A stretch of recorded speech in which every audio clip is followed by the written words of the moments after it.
Hello friends, welcome back to my channel.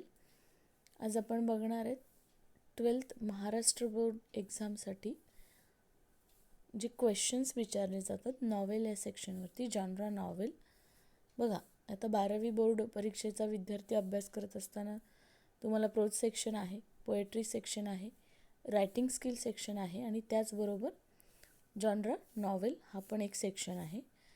तर जसं pros सेक्शनवरती तुम्हाला पॅसेज येतो आणि सीन पॅसेजचे क्वेश्चनचे आन्सर तुम्हाला शोधून लिहायचे आहेत. पोएट्रीचंही तसंच आहे, but in novel you have to mug up the answers. Okay, there is no paragraph and these are the questions for 2 marks and these are previous year's question asked as well as your textbook questions are included. These questions are from the To Sir with Love. जो to sir with लव हे novel आहे E.R. Brathwaite याचं, आणि त्यावरती प्रश्न कसे विचारले जातात आणि त्याचं योग्य उत्तर कशा प्रकारे लिहायचं आहे हे आपण आज या व्हिडिओमधून बघणार आहेत. तुम्हाला व्हिडिओ आवडल्यास नक्की लाईक करा, शेअर करा आणि सबस्क्राईब पण करा. तर बघा, क्वेश्चन जे आहे टू सर विथ लव आपलं फर्स्ट नॉवेल आहे. जसे आपल्याला 4 नॉवेल आहेत. Around in 80 world in 80 days, then त्याच्याबरोबर द साइन ऑफ 4 आहे. Okay, this is how we have the and the history of novel also. There is a first lesson. So here question number first from the option given. These are question for 2 marks. Remember, 2 मार्कासाठी हे question विचारले जातात. From the question given below, choose the name of the teacher and write a couple of lines from the extract in support of your answer. तर दिलेल्या ऑप्शनमधून टीचरचे name choose करायचेत की यापैकी teacher कोण आहे आणि त्यांच्या सपोर्टमध्ये कपल ऑफ लाईन्स म्हणजे 2 ओळी आपल्याला लिहायचे. तर बघा, तुम्हाला नॉवेलचा अभ्यास करत असताना नॉवेलचे कॅरेक्टर, कोणत्या नॉवेलमध्ये कोणते कॅरेक्टर आहेत हे पण तुम्हाला माहिती असलं पाहिजे. ते कॅरेक्टर तुम्हाला फाइंड आउट करता आले पाहिजेत. तर हे जे कॅरेक्टर आहेत to sir with love, Denham. दुसरं कॅरेक्टर आहे miss Joseph, Spano and the Dale Evans. So Dale Evans is the teacher. The lines to support this are. बघा, यामधलं डेल इव्हान्स हे टीचरचं कॅरेक्टर आहे. आपल्याला टीचरचं कॅरेक्टर फाइंड आउट करायचं होतं आणि त्याच्याबद्दल 2 ओळी लिहायच्या होत्या. So the names were called mister Weston, missus Dale Evans, miss Phillips, Denham and miss Joseph led the authors of the stage and the teachers took their seats. This is how our answer. Now the next question, complete the table. अशाच प्रकारे table परीक्षेमध्ये तुम्हाला दिला जातो. Complete the table highlighting the various traits of the major character in the extract. Okay, now the Denham, Miss Phillips, Fernman and Potter, these are the character from the same novel To Sir with Love written by Mr. Braithwaite. Okay, Denhamचे character आहे. तर आपल्याला highlighting त्या कॅरेक्टरबद्दल त्यांच्या qualities लिहायच्या आहेत. जसं बघा, ॲन्सरमध्ये आपण बघू शकता, दॅट इज डेनहॅम. डेनहॅमचे कॅरेक्टर आपल्याला एक 1 वर्डमध्ये सांगायचे आणि तो दिलेला वेब आहे किंवा जो टेबल आहे तो पूर्ण करायचा आहे. सो डेनहॅमच्या कॅरेक्टरमध्ये आपण लिहू शकतो तो ब्लंट आहे, क्रिटिकल आहे, कॉन्फिडंट आणि कॉर्टियस असो. देन मिस फिलिप्सचं जर उत्तर आपल्याला लिहायचं झालं तर cool, honest, authoritative, smart. Then the Fernman आहे, क्लिअर आहे, प्रिशियस कॅरेक्टर आहे, ड्रॅमॅटिक आहे, एड्रॉइट आहे. Then Potter is knowledgeable, clear and concise character. Okay, then the question number 3, the narrator play a crucial role in the bringing a significant change in the students.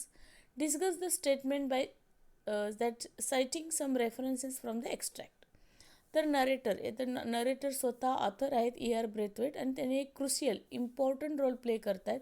याचं discussion करा अशा अर्थाने आपल्याला प्रश्न विचारलेला आहे. And some references from the extract आपल्याला द्यायचे आहेत. बघा, आता ब्रेथवेटचं कॅरेक्टर जे नरेटर स्वतः ते आहेत. He plays initially had a very difficult time with the students. कारण सुरुवातीला तेव्हा ते स्कूलमध्ये जॉईन झाले तेव्हा each and every student is a disrespectful, ill manner. कोणीही त्यांना अगदी रिस्पेक्ट दिलेला नाही. सर्व मुलं जी होती ती टोरंट काइंड ऑफ दॅट, चांगल्या स्कूलमधून रिजेक्टेड केलेली स्लम एरियातली ती मुलं होती. And the students not given the respect, but instead of it disrespect him, ill manner behavior, mischievous students and they consider him to an arrogant outsider. आणि ते sir Brathwaite sir जेव्हा green slate स्कूलमध्ये गेले तेव्हा ती मुलं त्यांना असं ट्रीट करायची जसं काही कोणी ॲरोगंट आउटसायडर आलेला आहे, unfamiliar with the social environment in which they I have grown up. So they harass him how day one, and however they come around after only a few weeks. This is how you can write the answer. Pause the video and take a screenshot for the writing answers and to better understandment. जर तुम्हाला चांगल्या प्रकारे समजण्यासाठी व्हिडिओला pause करा आणि तुम्ही screenshot काढू शकता. Okay.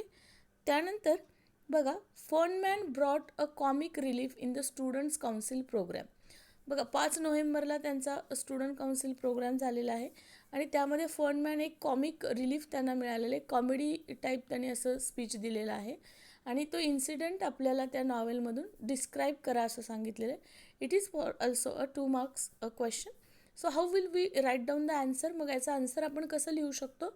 In order to explain a point, Fernman made a that signal to someone off stage.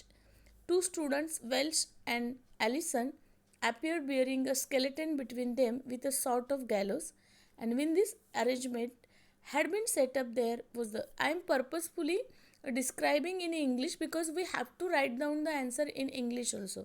मी मराठीमध्ये त्याला एक्सप्लेन केलं तरी आपल्याला उत्तर इंग्लिशमध्येच लिहायचं आहे तर बेटर राहील.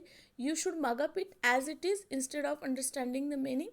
If you have the good guidebook, then you can read the summary in Marathi translation also for your better understanding. Okay students. Now with a sort of gallows, when this arrangement had been set up, there was the skeleton hanging from a hook screwed into the top of its skull and gently revolving at the end of a cord. So this brought some comic relief into the proceeding. Okay. Now the most important part of this question session is that give a brief character sketch. Every time there is a character sketch is asked in the examination. मग ते कोणत्याही नॉवेलचे असू देत, प्रत्येक वेळेस character sketch विचारले जातात. तर आपण सुरुवातीला बघणार आहोत डेनहॅमचं character, how to describe him. Okay. So the Denham is a business like person, confident person. while allocating tasks and fitting in the program, he is an important official for the function. Okay. And sit confidently beside the head. He courteously addressed the girls as miss. While discussing PT and games, he shocks the audience with his views. He is a trained boxer also. He does not want to PT exercise which he feels are unnecessary for him. So his tone is initially blunt, critical and argumentative. However, when Miss Phillips gently replies to his argument and outwit him, he graciously, politely accepts his defeat. So this is how we can write down the Denham's character. थोडक्यामध्ये आपल्याला डेनहॅमचं character काय करता येईल, describe करता येईल. याच्यावरती बघा, परत मी सांगते, पॅरेग्राफ दिला जात नाही तर आपल्याला आन्सर थोडंसं मगअप करूनच लिहावं लागेल. त्यानंतर महत्त्वाचं कॅरेक्टर स्केच करायचं आपल्याला describe miss Joseph. So Miss Joseph is a business-like and a confident, as well as while allocating tasks and fitting in the program, she is an important official for the function, and she sits on the stage beside Mr. Florian with the composer, and she also addresses the audience with confidence. Then the most important character from the To Sir with Love, the narrator, Mr. Braithwaite itself, Ricky Braithwaite. The narrator is a very sensitive person. He is very upset at the racism because that time there is a black and white, this is kind of the racism, and that he has to face after serving in the army. He gets a job in a green slate school and initially has a very difficult time with the students who are disrespectful, ill mannered and mischievous. They harass him from day one. Okay. The students are not supporting, not giving the respect to the Braithwaite. His novel and creative ideas, it is a psychological novel. He describes his own kind of experience in it. Though he was bullied, harassed, mentally and physically tortured many times, he did not give up. He did not lose his patience and continue the implementing new plans, new ideas to develop the students' techniques and help him. Okay, this is how we can write down the character sketch of narrator. Then Miss Dare. Miss Dare spoke about the problem which all humanity has to face in terms of sickness and disease also. Okay, advantages gained by the interchange of knowledge and advice and assistance.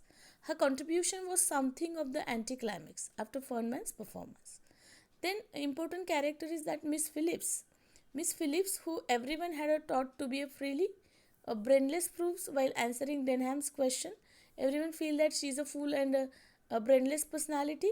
Best informed for the three teachers on the stage, and she intervenes skillfully when the other two teachers are at a loss. Without embarrassing them, she speaks coolly, honestly, with the authority, and she is very slightly built up, but she controls her class very well. This is how the character of Miss Phillips.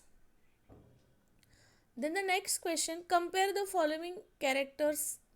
दोन character दिलेले आहेत, त्यांना एकमेकांशी compare करायचे की miss Joseph कशा आहेत आणि डेनहॅम कशा आहे. Okay, miss Joseph and Denham are both business like, efficient while allocating task, fitting personality आहे. ते both are important for the function, sit on the stage confidently beside mister Florians, both address the audience with confidence, and however Denham is blunt, critical and argumentative. This is the character of Miss Phillips and that Denham. तर दोघांचे comparison करायचं झालं तर डेनहॅम blunt, critical आणि आर्ग्युमेंटेटिव्ह आहे, तर miss Phillips जे आहे every one had thought to be a freely and brainless personality proved while answering Denham. This is how the character of Miss Phillips. Okay, she was the best informed and three teachers on the stage, and she spoke coolly, honestly, with authority. With Denham,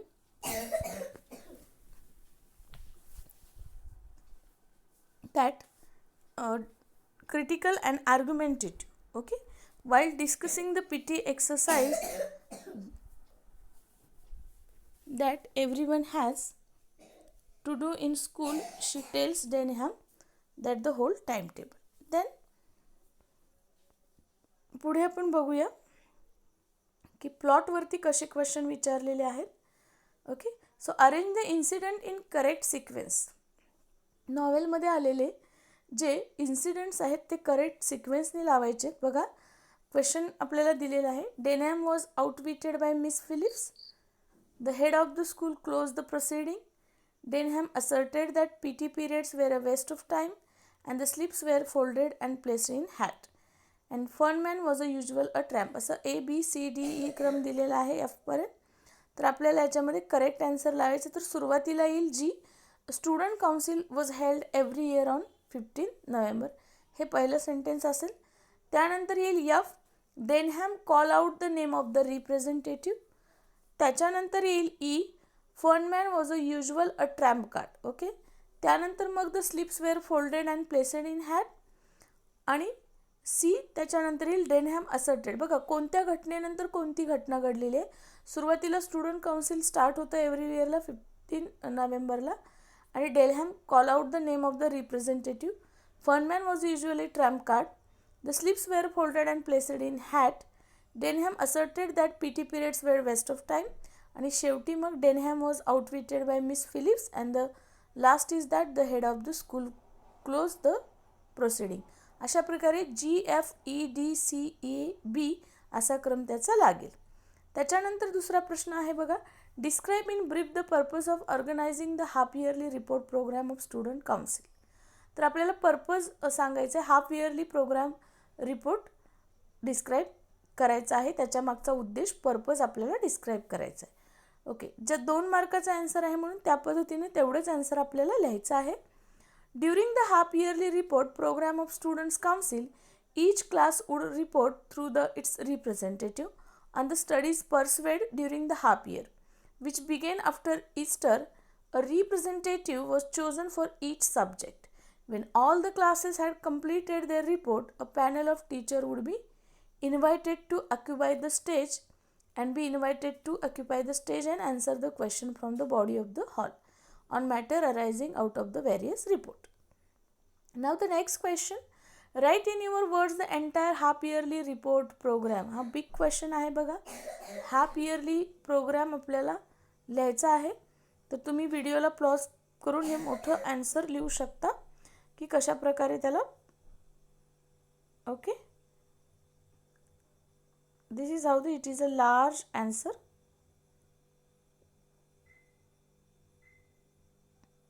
Then describe the question answer session that took place at the end of the extract. It is also a large question. It is also for 4 marks. This is how we have watched some question answer session. Then describe the discussion that took place between the Miss Joseph and Denham. तर setting सांगायचं आहे. त्याच्यानंतर identify the given that टूक place in the extract reason support your answer. The event in the extract was held at the choose the correct alternative.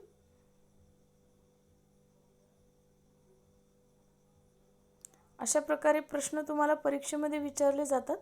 त्याच्या चांगल्या तयारीसाठी हे दिलेले प्रश्न आणि त्यांचे आन्सर्स काळजीपूर्वक वाचा. थीम काय दिलेली आहे, प्लॉट काय आहे, कॅरेक्टरचं डिस्क्रिप्शन लर्न करा, एक दुसऱ्यांमधलं relationship. After that the first condition of the theme is very important. Brief theme you should mug up. ही पाठांतर करून घ्या ब्रीफ थीम प्रत्येक नॉवेलची. तर तुम्हाला थीम समजली तर बाकीचे प्रश्न तुम्ही आपोआप सॉल्व करू शकता. लँग्वेजचे प्रश्न पण काही आहेत. अशा प्रकारे तुम्हाला व्हिडिओ आवडला असल्यास नक्की लाईक करा, शेअर करा आणि सबस्क्राईब करा. थँक्यू.